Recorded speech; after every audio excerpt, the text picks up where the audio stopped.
everyone, my name is Sophia, and today I'm starting my first STEM Inside week. I'm gonna start with Tintern and Dell, and actually, interesting fact, I have laptop from Dell. I'm ready to geek out with code this week. I already code in JavaScript, so it's gonna be interesting for me to compare Python and JavaScript, and wait till then to find out which one is better for me. I already installed Python and PyCharm on my laptop. I finally finished my first day with Dell and Tintern. I learned new things about my mentors that would lead me throughout the week. I also learned some interesting things about Dell and their company. I learned that they have solar digital hubs and communities that enables people from different ages and different backgrounds and from most remote parts of the world to be engaged in digital world and have digital skills that would open doors to education. I also learned that Dell was recognized as one of the world's most ethical company, and it has 33.9% of women as their employees. That's it for today, so we're moving on to the second day with Dell. Hello. And today I'm on my second day of STEM Insight Week first, and today we're gonna learn about how to present our project. So go on and learn with me. Today, Veronica telling us about how to plan our presentation because we're going to present on Friday.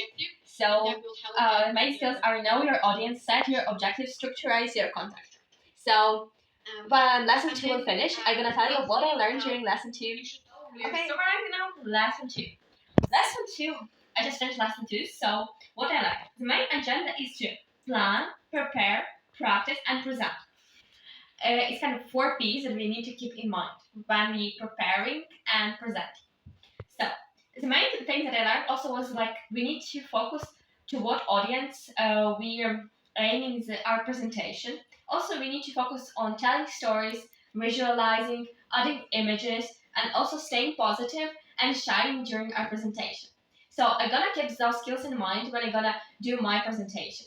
So I'm gonna start preparing my second code now because I already prepared my first code today with Jacob during Python session on the second hour of day 2. Okay, see you on the day 3 with Python and Dell.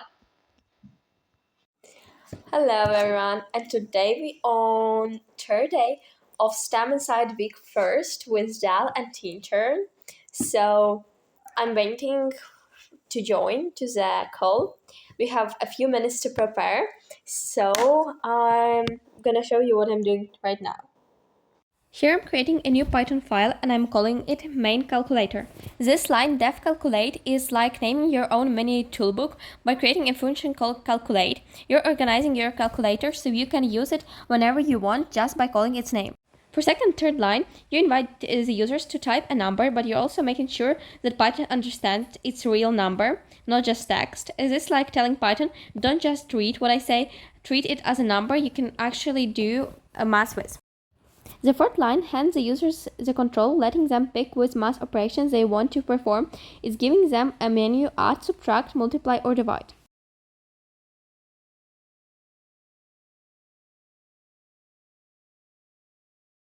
If the user picked plus, Python knows to add the two numbers. You're telling your calculator if they want addition, shows them the total. If the user picked minus, your calculator subtracts the second number from the first, showing the difference.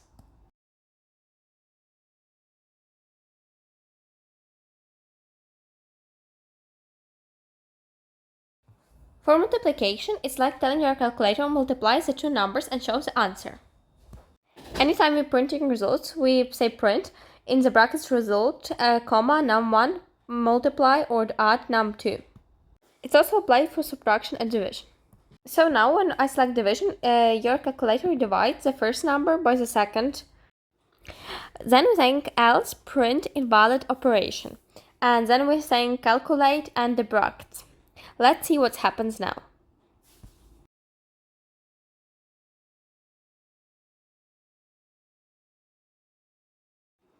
So when we run, oh yeah, it's saying that it has mistakes, so we're gonna correct them now.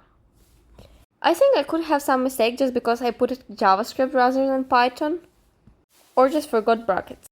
I had no column at the end of the prompt, and I fixed it by saying float and then putting the second bracket at the end of the prompt.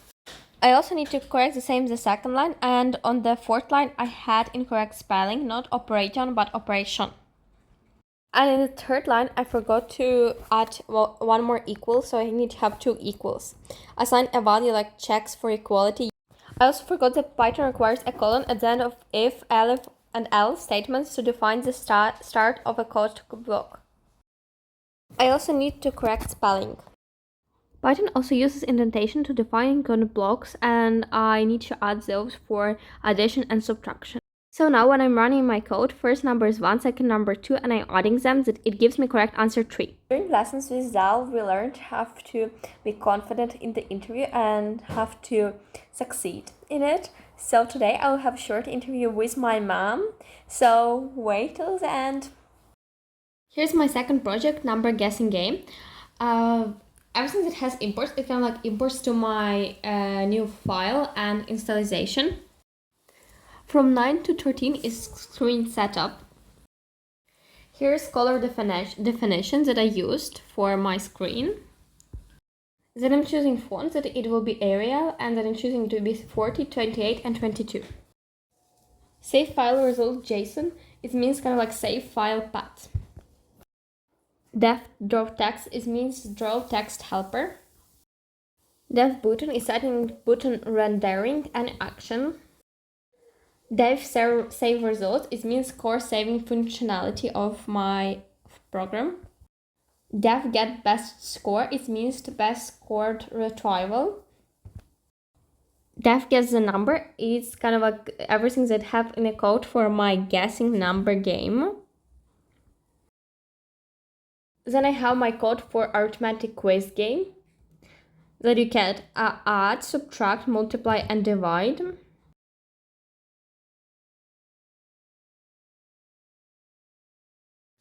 Input and feedback loop per question is user input equal, feedback equal, and answer equal false. And then I have while not answered and everything that will pop up after this, is it correct or not correct.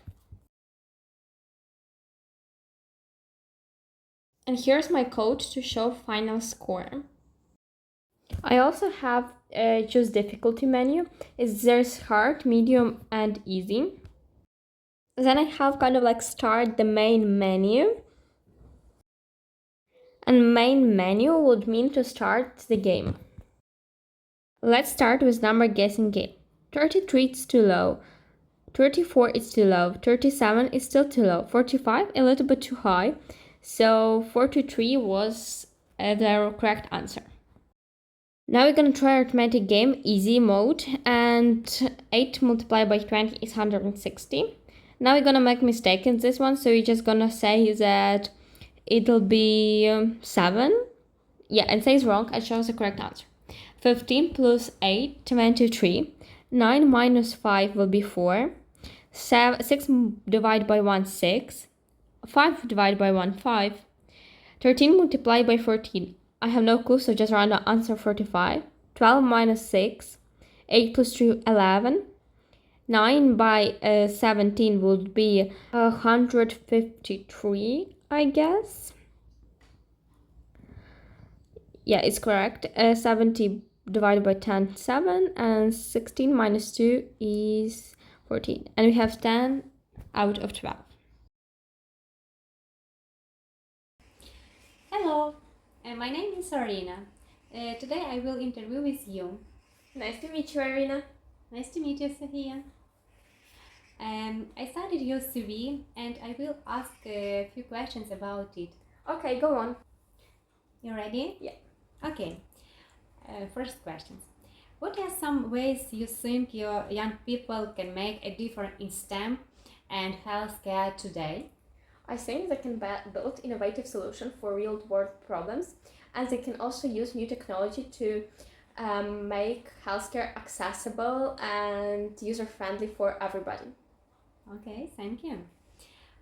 What programming projects are you most proud of and why? I'm the most proud of my project called Sweet Health. It is an app designed for managing blood sugar and preventing diabetes type 2.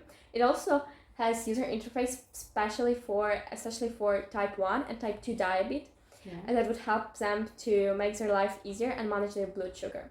Very interesting, thank you.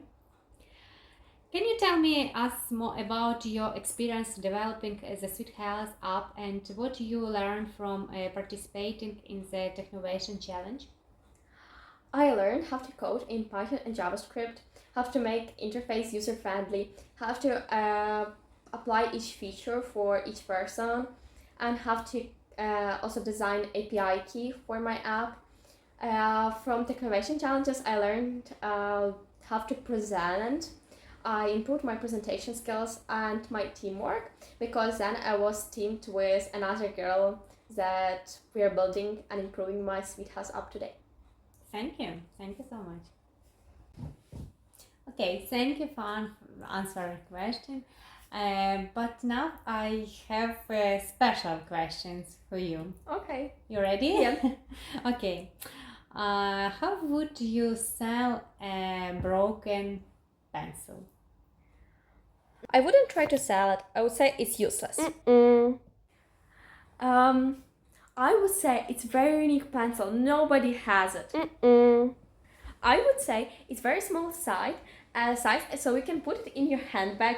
And when you need to scratch something on the go, when you're on the go to work or traveling with work or planning your day, it's very useful. And you can, without complications, put it in your handbag. Ah, very interesting. Okay, thank you. I buy this pencil. Okay, thank you for answering questions. It's very interesting. Thank you so much. Thank you. Nice to meet you, Arlena. Nice to meet you, Sophia. See you. The special question about pencil is that you don't need to sell to your customer your goods or services. You need to sell exact products that will fulfill their need with yours goods or services. It's very important when you try to make a profit, and it's very important for marketing. Thank you, Dal and Tintern, for first weeks of STEM and Science Weeks. I'm so excited for next week and week with Shutterstock and AI generating images. Thank you so much. See you on Monday. Bye.